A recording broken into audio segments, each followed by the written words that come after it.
di Cerita Bebas Channel. Selamat datang pada para pecinta cerita horor dan cerita misteri.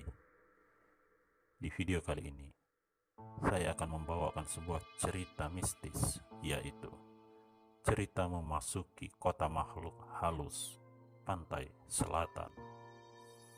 Kisah mistis ini terjadi beberapa puluh tahun silam, yaitu pada masa penjajahan Jepang sekitar tahun 1942 sampai 1945. Kejadian mistis ini dialami oleh seorang pekerja Romusa, yaitu pekerja paksa pada zaman Jepang, yang dipekerjakan untuk membuat sebuah jalan di wilayah pantai selatan Pulau Jawa, di selatan Kabupaten Blitar, Jawa Timur. Seorang manusia tanpa sengaja memasuki sebuah perkotaan yang ramai, yang ternyata kota itu adalah sebuah kota gaib yang dihuni oleh para makhluk halus. Setelah sadar, ternyata kota besar tersebut berada di atas lautan yang luas di selatan Pulau Jawa, atau biasa disebut Segoro Kidul, yang terkenal angker dan sangat mistis. Bagaimana ceritanya? Silakan simak dengan seksama pengakuan seorang mantan pekerja Romusa yang bernama Suradi.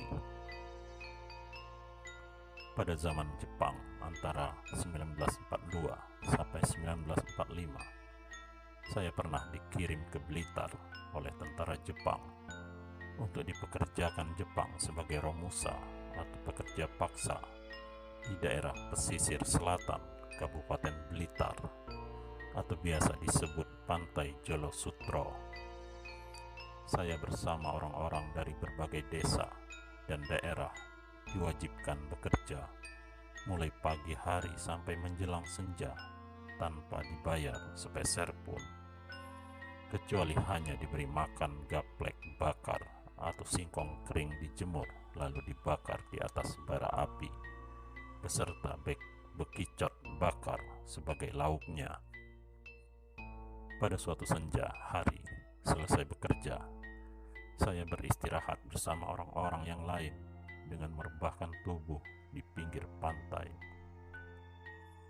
Waktu itu saya berbaring di bawah sebuah pohon besar bersama 3 orang rekan saya yang juga sama-sama pekerja Romusa, karena mereka adalah sama-sama warga satu desa dengan saya di daerah Malang.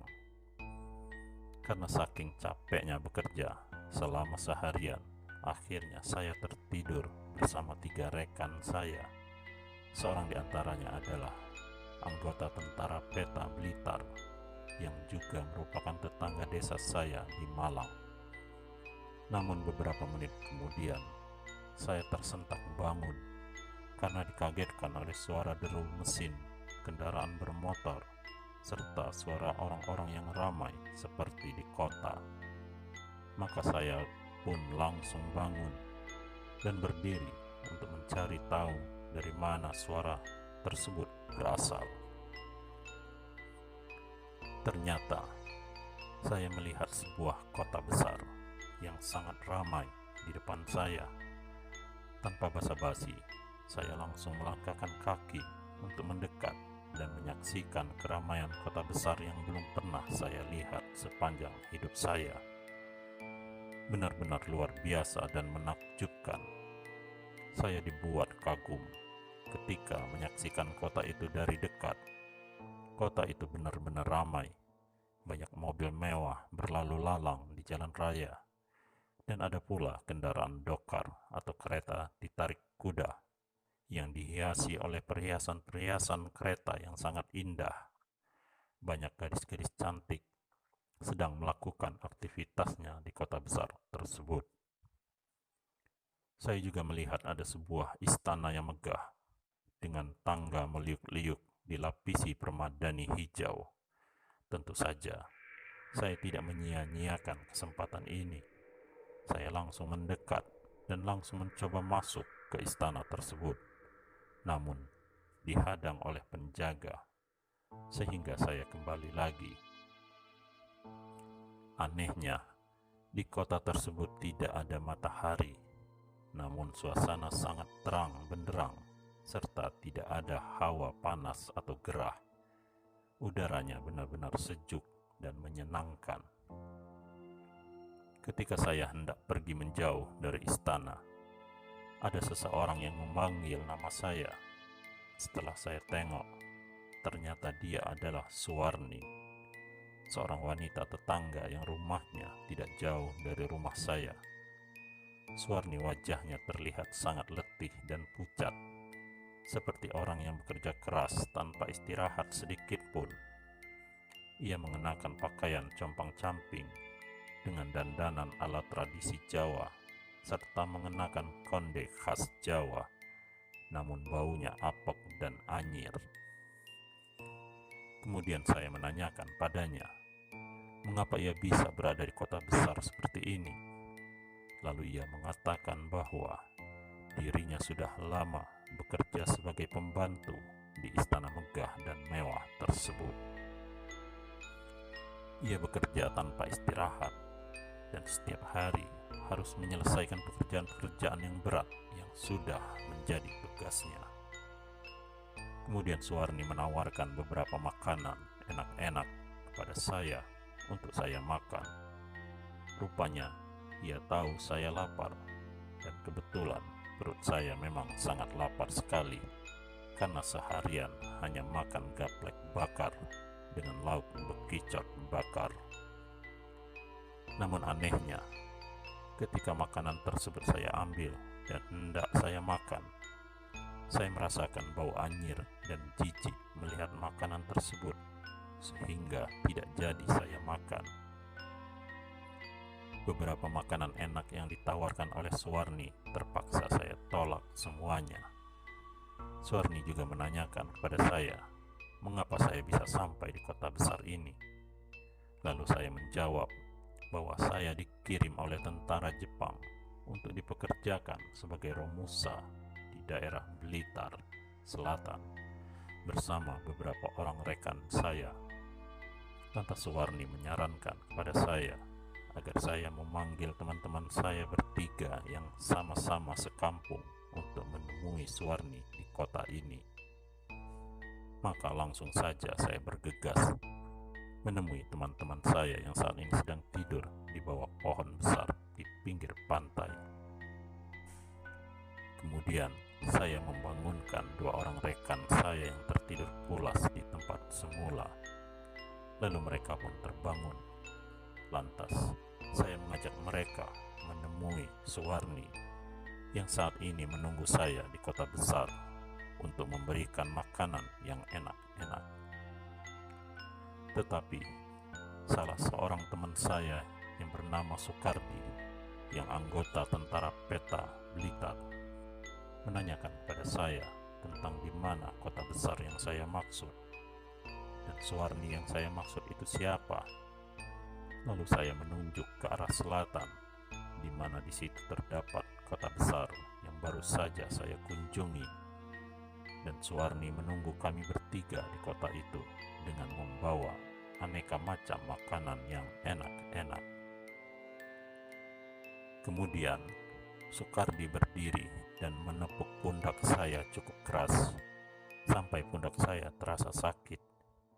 Dia bilang kepada saya dalam bahasa Jawa, "Nyebuto, nyebuto artinya akuilah Tuhanmu." Saya disuruh nyebut, yang di kalangan masyarakat Jawa nyebut artinya adalah mengakui Tuhan dan utusannya dengan cara membaca syahadat dan sholawat. Saya dipaksa nyebut oleh Sukardi, maka saya pun langsung nyebut asyhadu alla ilaha illallah wa asyhadu anna Muhammadar Rasulullah. Setelah menyebut kalimat dua kalimat syahadat, betapa terkejutnya saya. Ternyata kota besar yang baru saja saya singgahi tersebut lenyap seketika, dan yang ada hanyalah sebuah samudera luas dengan ombak dahsyat yang bergulung-gulung setinggi rumah dan menerjang pantai dengan ganasnya. Ternyata kota besar tersebut adalah perkotaan makhluk halus yang berada di atas lautan Segoro Kidul. Dan Suwarni yang saat ini menunggu saya di kota tersebut ternyata adalah tetangga saya yang kini sudah mati. Ia telah mati beberapa tahun yang lalu, yang diduga melakukan praktek pesugihan di Segoro Kidul. Dan setelah mati, kini ia menjadi pembantu di sana. Rupanya, saya baru saja kalap. Kalap adalah bahasa Jawa, artinya tersesat di alam gaib. Dan Soekardi menepuk pundak saya dengan keras. Tadi maksudnya adalah agar saya tersadar dari pengaruh sihir makhluk halus. Namun, karena saya tetap tidak sadar, maka Soekardi menyuruh saya menyebut atau membaca syahadat serta salawat atas Nabi. Dan setelah saya menyebut, maka akhirnya saya pun tersadar. Ternyata kota besar tersebut adalah kota di alam gaib yang dihuni oleh makhluk halus bersama orang-orang mati yang semasa hidupnya mereka melakukan praktek pesugihan. Maka sejak itu saya terus rajin berdoa sejak bangun tidur, selama bekerja, hingga menjelang tidur kembali. Dengan berdoa kepada Allah, maka saya diselamatkan dari pengaruh sihir makhluk halus. Setelah selesai bekerja menjadi romusa selama beberapa bulan di Blitar Selatan, akhirnya saya dipulangkan kembali ke kampung halaman bersama 3 orang rekan saya dan juga puluhan orang-orang dari berbagai desa di sekitar saya. Kejadian mistis ini tidak bisa saya lupakan seumur hidup saya.